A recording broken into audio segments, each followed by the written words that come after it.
If you've ever been to a Rob Thomas concert, you know how valuable it would be to have a tool that you could cut the volume with using your foot. So Ernie Ball sent me their VP Junior tuner, volume pedal / tuner, and I thought I would use this as an example to talk about some cool things you could do with the volume pedal. Alright, so first of all, volume pedal really just works exactly how like the volume knob works on your guitar, right? Rocking out the St. Vincent today. Now the cool thing about this one is, again, it's just a pedal, right? It does the exact same thing. It just takes a signal, cuts it, lets it through. Alright, so there's creative ways we can use this, but first, the cool thing about this is it has a LED display on it that shows you exactly 1 through 10 where your volume is at. Now, this might not seem like a big deal, but the really cool thing about this is like, if you're doing a sound check, just make sure you have the volume pedal on 8 and tell the sound guy that's as loud as you're gonna get. And then, during the show, you can go to 10, alright? Now, the great thing is, if it's in the full heel position, it just turns into a tuner, okay? So, that can like really save you some space on your pedal board, which is really cool, alright? Now, the number one trick that you can do using a volume pedal is to create kind of like ambient swells. So what that means is we're going to take the attack out of the guitar signal and then just kind of blend in the swell of it, right? So again, here's just volume on and cutting it, right? But if I play the chord while it's in heel position, I can lean into it, right? Which is fine. You know, kind of basic for sure. I think the cool way that you can really get some cool effects out of this is using it in conjunction with other pedals, alright? So the first one I want to talk about is using it with a reverb pedal, alright? I'm going to use the Walrus Audio Slow, and really if you just want to hear what it sounds like, right now I'm going to have a super long decay on it, okay? Right, so I hit the chord, and you can kind of hear the pad just going off and forever, right? So usually reverb pedals will have a decay function, which is essentially how long the reverb lasts. So for instance, if I want to turn the decay all the way down, right, or maybe not all the way down, but just slightly, see, it just kind of stops. Now you also may notice that there's something weird about this, is actually adding a lower octave to it, which is one of the cool features about this pedal in particular, and something that makes it work well with the pad. You can also use maybe like a micro pog or something like that to get that octave or sound. But the cool thing about doing ambient stuff is using a fast decay. So real quick, let's do it with a short decay. Again, heel position, here's the chord, D major 7, the key of 2020, the key of D. Right, but as soon as you back off, it's gone. Now if you increase the decay a lot, and I'm just gonna dime it out, right? Now if I do the exact same thing, I take the signal away, but it's still going because I've fed that signal into the reverb.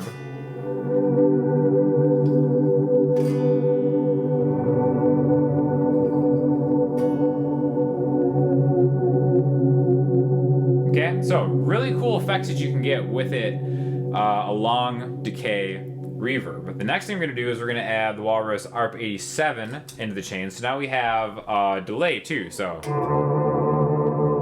Alright, that's what it sounds like with the attack. You can kind of hear it bouncing around a little bit, right? Again, it sounds kind of terrible with the actual note just being played, but again, if you bring it in,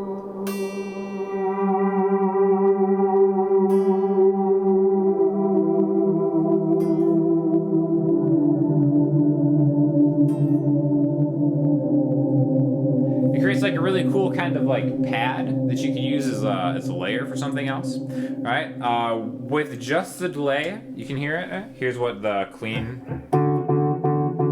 right? Now, a lot of repeats, okay? That's kind of like the, I guess what we'll call the delay version of decay. Something that just kind of repeats over and over and over again. So again, that's with the attack. Now if we take the attack out of it, as soon as we let those repeats calm down,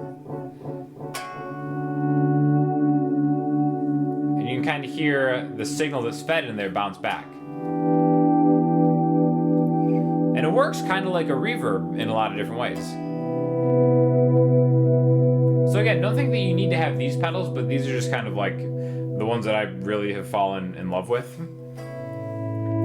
Another thing to work on is your stance when you're doing volume pedal swells. I like to take a a long stride on the back leg, use the front one here, and then just kind of lean into it like that. Like you're stretching out. A little bit of stage presence never really hurt anybody. So again, that's just the delay. Again, the delay with the reverb again. Adds that low end.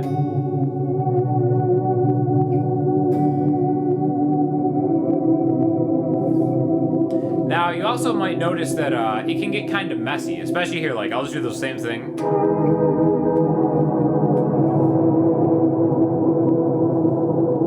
And that's just like a jumbled mess when you use too many extended chords one after another.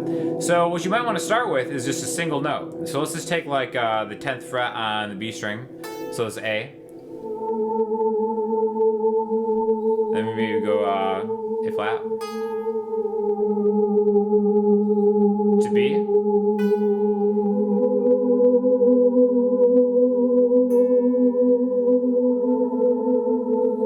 And then if you want to hit it with a bigger chord,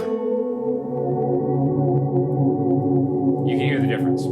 Another thing that I like to do is always have it on the neck pickup. I think when it comes to ambient stuff, if you have it on a bridge with the tone up, it sounds kind of... So it's a little more kind of harsh and unpleasant.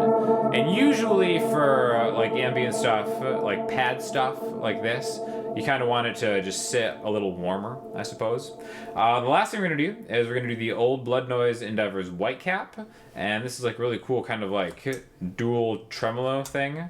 So I'm going to try to turn these off with my enormous feet here. All right, so now here's just the trem by itself. Right, you can see the, I don't know if you can see the blinking light or not, but that's a really quick rate. All right, so now if I blend that in.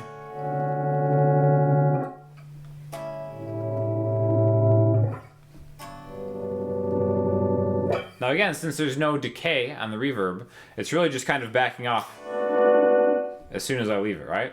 If I put the reverb back on,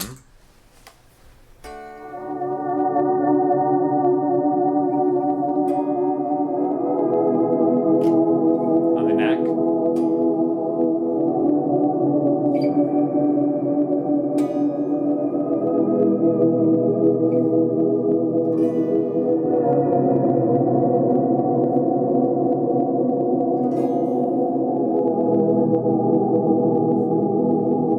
and I think you just get like a really cool kind of subtle thing, right?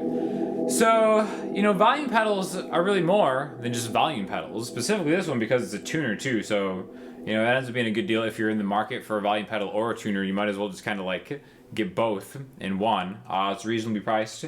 I like the new Ernie Ball volume pedals because they have the Kevlar thing that pulls it, string. So they last a lot longer than they used to. So they're pretty legit, and really, again, this is kind of like a fun way that you can inexpensively add a new kind of thing into your arsenal that frees up your hands instead of having to do like, you know, volume swells or whatever with your volume knob. So definitely if you have any questions or comments on how to use this or maybe some other tips and tricks that you might use, let us know in the comment section, Instagram, Twitter, or the website, and everything you need to know is going to be linked in the description. Thanks a lot.